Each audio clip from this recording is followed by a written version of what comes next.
Hello cuties, welcome back to our channel. చాలా రోజులైపోయింది. ఈ video కూడా ఎక్కడో పురాతన తవ్వకాల్లో బయటపడిందనమాట. చాలా వీడియోస్ అలానే నేను మిస్ చేసేసాను అండ్ పెట్టలేకపోయాను, టైం అయిపోయిందనేసి. బట్ ఇది ఎందుకో కొంచెం సెంటిమెంట్ అనమాట, అందుకని పెడతా అన్నాను. ఏంటంటే సో శ్రావణ శనివారాల టైము ఒక శనివారం మేము వెంకటేశ్వర స్వామి దేవస్థానానికి వెళ్ళాము. అది కూడా మా అమ్మమ్మ వాళ్ళ ఊర్లో ఉన్నదన్నమాట. సో చిన్నప్పటి నుండి పెరిగిన ఊరు కదా, కొంచెము అటాచ్మెంట్ ఉంటుంది. అందుకని ఈ వీడియో అస్సలు డిలీట్ చేయబుద్ధి కాక నేను ఎడిట్ చేసి పెడతా అన్నాను. చాలా క్రౌడ్ ఉన్నారు ఆ రోజైతే. అంత ఎండలో కూడా గోవిందా గోవిందా అంటూ ఉంటే ఇంకా చెప్పలేము, అస్సలు తిరుమలలో తిరిగినట్టు ఉంటుంది. అంత ప్రశాంతంగా దేవుణ్ణి చూసుకొని వచ్చామన్నమాట. ఇక్కడ కూడా ఏంటంటే నిత్యాన్నదానం జరుగుతుంది, డైలీ ఉంటుంది.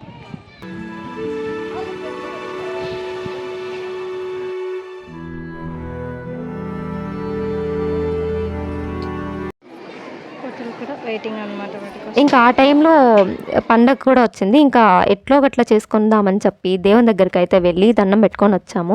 అండ్ చూడండి, మీకు క్రౌడ్ చూస్తే మీకు అర్థమైపోతుంది ఏ రేంజ్లో ఉందో. ఈ గోపురం అనేది అంటే తిరుమల తిరుపతి దేవస్థానం హ్యాండ్ ఓవర్ అనమాట ఇప్పుడు. బట్ ముందైతే అది పాత పురాతన కట్టడాలు ఉంటాయి కదా, ఎట్లా మన లెక్క అది కూడా మనం చూసామన్నమాట. సో మళ్ళీ అమ్మమ్మ వాళ్ళ ఇంటికి వచ్చేసాము. మంచిగా చేసి పెట్టింది అమ్మమ్మ సేమ్యా. అసలు మా అమ్మమ్మ టేస్ట్ నిజంగా చెప్పలేమండి, అంత బాగుంటుంది. నాకు మా అమ్మ ఫుడ్ కంటే కూడా అమ్మమ్మ చేసే ఫుడ్ అంటే చాలా చాలా ఇష్టము. మిస్ అవుతున్నా ప్రజెంట్ అయితే. సో ఇక్కడ ఏంటంటే వెనకాల ఆవులు కొట్టం ఉంటుంది కదా, అలా పెట్టుకొని చూస్తా ఉన్నాం అనమాట. ఇవన్నీ మెమరీస్, ఎందుకో షూట్ చేసుకోవాలనిపించింది. చిన్నప్పుడు చాలా వేషాలు వేసేవాళ్ళం. ఇంట్లోనే చూడండి ఎంత పెద్ద చెట్టు పెట్టుకున్నారు. ఇక్కడ చాలాసార్లు పాములు కూడా వస్తాయి, ఇంకా విలేజ్ అంటే తప్పదు కదా. అందులోనూ ఈ చెట్లకి అంటే అసలు వచ్చేది కూడా మనకు తెలియదు, అక్కడ పాము ఉందా ఏముందా ఏం తెలీదు. సో ఇక్కడ కొంచెం జాగ్రత్తగా ఉండాలి. చెట్లు అయితే పచ్చగా మంచిగా మెయింటైన్ చేసుకుంటుంది మా అమ్మమ్మ. మా తాతతో కాసేపు అలా ఆడుకుంటున్నా, ఏంటిది అని చెప్పి అర్థం కాకుండా చూస్తున్నారు మా తాత. ఇంకా సేపు అలా ముచ్చట్లు పెట్టుకుంటా అన్నాము. ఏం చేస్తా అన్నారు ఏంటి అని, చాలా రోజులైంది. ఇంకా ఫీవర్ అని చెప్పి ఓఆర్ఎస్లు తాగని చెప్పి ఇచ్చాడు మా మామ. ఇక మా మామ వాళ్ళ ఇంటికి వెళ్ళి అలా చూస్తా అన్నాము. ఇక్కడ కృష్ణుడి విగ్రహాలు అయితే నాకు ఎంత ఇష్టమైపోయిందో, ఎత్తుకొచ్చేద్దామా మన ఇంటికి అన్నట్టు. ఇక షాప్ ఉంటే అక్కడ ముందర కూర్చొని ఈ పందెం కోళ్ళని చూస్తున్నాము. నిజంగా పందెం కోళ్ళ లెక్క బాగున్నాయి. శనివారం అయిపోయింది, ఏం చేయలేం. సో ఇంకా అట్లా ముచ్చట్లు పెట్టుకొని, అమ్మమ్మ వాళ్ళ ఊరంటే అదొక ఎమోషన్ కదా, ఎంతమందికి ఉండదు చెప్పండి కనెక్షన్. అస్సలు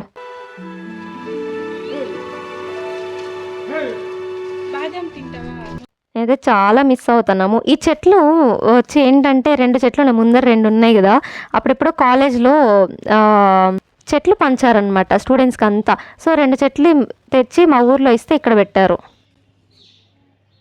నేను చిన్నప్పుడు 4th క్లాస్కి కూడా నేను బాలబడికి వెళ్ళొచ్చేదాన్ని, అదే అనమాట. నాకేమో ఆ రోజు అక్కడే ఉండాలనిపించింది, కానీ ఇంకా ఇంట్లో పూజ చేయలేదండి. ఇంట్లో కూడా పూజ జరగాలి కాబట్టి ఇంకా వచ్చేసాం మేము.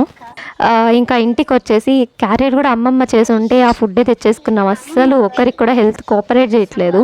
అంటే ఇంట్లో పూజ చేసుకోవాలని చెప్పి భిన్న వచ్చేసాము. లేకుంటే నేను మంచిగా షూట్ చేద్దాం అనుకున్నాను యాక్చువల్లీ, మా ఊరు పొలాల దగ్గరికి వెళ్ళి అనేసి. ఇంకా ఇంట్లో తలుగు కోసం అని చెప్పి వడలు అండ్ పాయసం చేస్తున్నారు. పాయసం చూస్తా అంటే నాకు ఇప్పుడు కూడా నోరు ఊడిపోతుంది, నిజంగా చాలా మిస్ అవుతున్నా.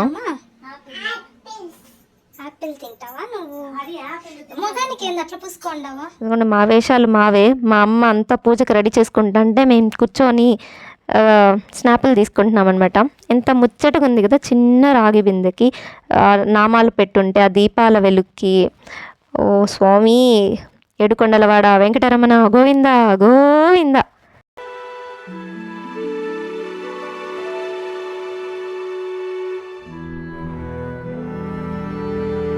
సో మంచిగా పూజ చేసేసుకొని ఆయన ఆశీస్సులు తీసుకుందామని చెప్పి దండం పెట్టుకుంటున్నాము. చాలండి, మనకి ఉన్నంతలో సింపుల్గా మన వల్ల అయినంత. చూడండి ఎంత చాలా ఫుడ్ కూడా మేము చాలా తక్కువ చేసుకున్నాము.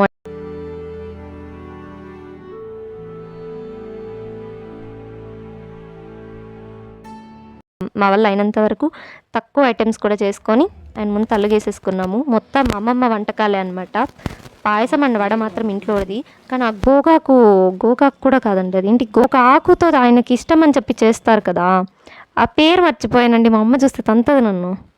సో అది ఆకుతో పులిగూర లాగా ఏదో చేస్తారు, నిజంగా టేస్ట్ అదిరిపోయింది. 5కి తిన్నామన్నమాట. నెక్స్ట్ టైం అమ్మమ్మ వాళ్ళ ఊరు మాత్రం బాగా ఎక్స్ప్లోర్ చేస్తాం.